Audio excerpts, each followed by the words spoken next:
my way to work because, well, we have a winter wonderland again. It's not too bad here, though. Yeah, this is better down the hill, but I work 300 feet up, so we'll see what happens. But they warned us that this was going to happen, so. There were cars stuck on Merrill Creek. Oh boy. Going up the hill by the apartment complex, right? Uh-huh. They were stuck there. They were pulling off the side of the road, and there were cars trying to make it, and other cars waiting for the other car to make it. Oh, this street looks way better. Jerry teaches BJJ in the morning, and his class canceled, so I got a ride. You canceled? I canceled the class. Oh, I didn't know. Yeah. I only had one confirmed, and then it turned into a no, right? It turned into a no. That doesn't mean I don't know who else would show up, but when I canceled, I got some other responses. So hopefully everybody got the news that there was no class and nobody showed up, because going to Lake Stevens was worse. So one of the guys from work left early and said it was really, really sketchy. Right. So that's why I canceled. It's hard when we get up by my work, so we'll see how it goes. It's already getting worse.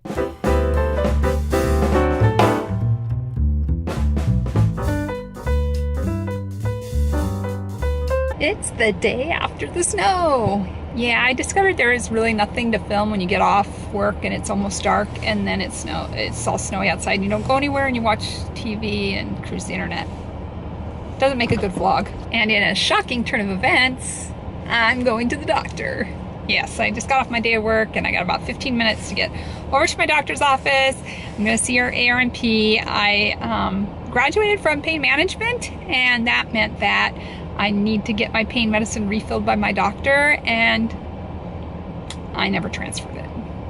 So that's what I'm on my way to do, is see if she'll refill my medicine from now on. Here's what day after snow looks like. Muddy. Ugh.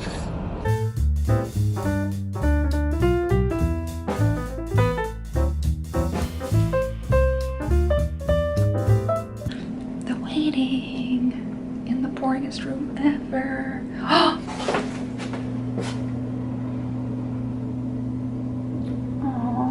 That should be in every doctor's office. That's incredible. What a change of mindset. That's awesome. I think I'm the most boring appointment she's gonna have all day. She's pretty good at thinking of things. Maybe she'll think of something to ask me. We'll see. Well, all good. I got my medicine refill. She gave me 3 months worth. She wants me to come in and have a physical.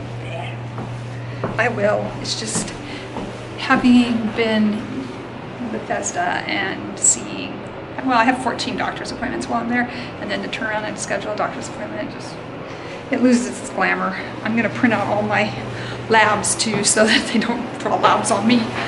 There's really no point. She's like, well, we just want to make sure you have some basic things. It's like, I've had them draw 16 vials of blood. Like, they cover me when I get there. My trip's all booked. I've got my airplane tickets and everything. I am headed to Bethesda, and my friend Vicky's coming, so it's gonna be awesome. That will be in March. But meantime, I think I'm gonna might go by the grocery store and see what we're gonna have for dinner, and I can show you more snow. And Jerry's working on dinner, so I don't have to pick up dinner. And what do they play next? 21 Pilots.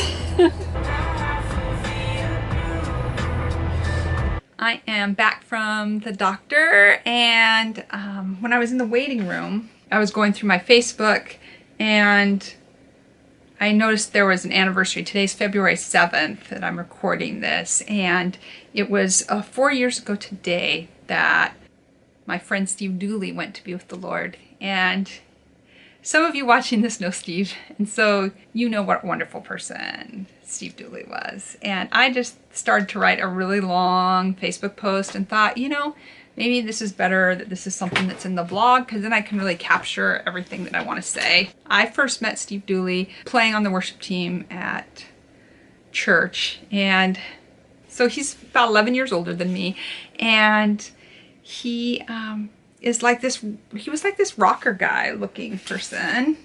I have a picture. There's my friend Steve Dooley, and he had like longer hair, and he was so cool and calm and collected, and he was our sound guy. So we would get there to set up worship team, and he would be there to make sure that everything was working, that monitors were working, and that the sound would work. And you know, because at that time we were playing with speakers on the stage. Now a lot of times you wear a headset, but you have the music there so you can hear back. So Steve was in charge of making sure we sound good. And it wasn't just me, it was also his responsibility to make sure the speaker sounded good as well, not just the band. And so he was often responsible for making sure whoever was speaking sounded good, which would usually include the pastor. And so he was really good at that. I remember the first time I saw his setup at camp, he owned all of these all this old school equipment, like huge mixing boards, stacks of speakers, and he could literally melt your face. I played a few away games with him, and like everyone comes forward for the music. You know, it's almost kind of a mosh pit type atmosphere, and then his giant speakers would come to life and people would back up, and by like the second night of camp, the kids would have like this circle around the speakers because nobody wanted to get close enough to have their ears blasted out. But he also made it sound good. It wasn't just loud. There's a saying that goes, if it's too loud, you're too old. And Steve was never too old to let it, you know, rock. And so that's how I came to know him, was running sound for me. He had a couple other jobs. He didn't just work at the church. He also ran sound for some different bands. And there was a band he ran sound for, or venues, for different venues. And he ran sound for a venue on Saturday nights. Well, there was a period where Regan and I went to a ton of concerts. So a lot of times on a Saturday night, I would go to a concert. Well, the next morning, he would be there before I even got there. He'd always be the first one in and the last one out. And he would be setting up all of the wires and all the cords you need. You never had to ask for anything. He always knew exactly what you needed, what your setup was, and he'd have it all set out. I just remember he knew my mix by heart. So when we do sound check, we go around to each musician. And you'll see this in the videos that I show. We go around to each musician and they indicate if the person they're hearing, like let's say it's the drummer and he's hitting the kick drum, I would indicate high or low, like I need the kick drum louder, I need it quieter. And that would let the sound guy know what to do for me as an individual. With Steve, I never had to do that. He knew what my setup was and he would just put that in my monitor. So I was never doing this or this. It was always right. It was dead on because he could set it before I even got there, which was amazing. If you're the first one there, you have time to do that. And he would run front of the house. So he not only would he run the monitors, which we have up on the side of the stage sometimes, but the front where they have the main mix for everybody in the venue. And so Saturday nights, I would go to concerts. Saturday night, Steve Dooley would be running sound at concerts and shows. And so Sunday morning, sometimes we were really tired.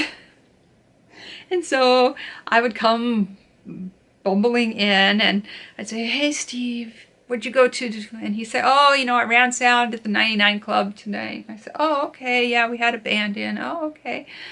And I would say, oh, yeah, I went to a show at the Showbox. I'd say, oh, well, I got home at 1. What time did you get home? Oh, I got home at 2:30. So here we'd be showing up on Sunday morning, both on 4 and 5 hours of sleep, respectively. At one point in here, Steve got sick. He had cancer. I don't remember him being out long. He went to treatment and stuff. At that time, I was sick too. So we were sort of buddies about being sick, and we'd kind of check in on the other one, like, hey, how you feeling? Oh, I'm feeling okay. Talk about CAT scans and MRIs and all that stuff. And so we were kind of buddies in two respects, because we both had this illnesses we were dealing with, and we both had music we were going to. He recovered from his sickness. He started doing better and everything went on as it always goes. He started to lose weight. I remember he started to get a little more frail. I remember one night we got out really late. Sometimes we get out after 9 o'clock, and for whatever reason, a lot of times the lights are burned out in the church parking lot, and so my car's just sitting in the dark, and we're not in the best neighborhood. And so I'd say, Steve, you know, can you watch me while I walk out to my car? I'd feel safer. And he goes, well, there's not much I could do to protect you. So his health was starting to kind of act up, but you know, he was totally devoted to what he was doing, and he always showed up, and he always made sure everything was the way it was supposed to be for your gig, and it was great. He always had a sense of humor about him, and he could laugh and hang out with everyone too, which was fun. Christmas weekend that he got really sick. At that time we had 4 Christmas services, and I wasn't playing in the band, but there were 4 Christmas services, and Steve had come and run sound for the first Christmas service, I believe, or maybe the first two, I'm not sure.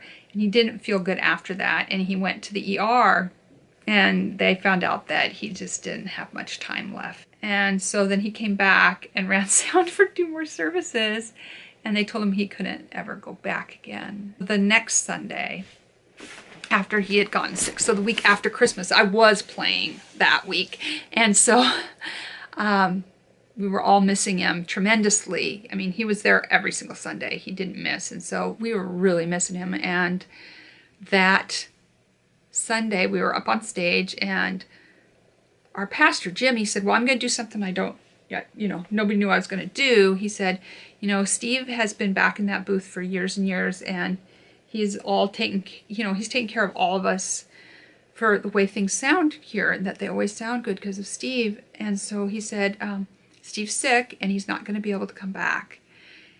And he said, so I'm going to call him right now.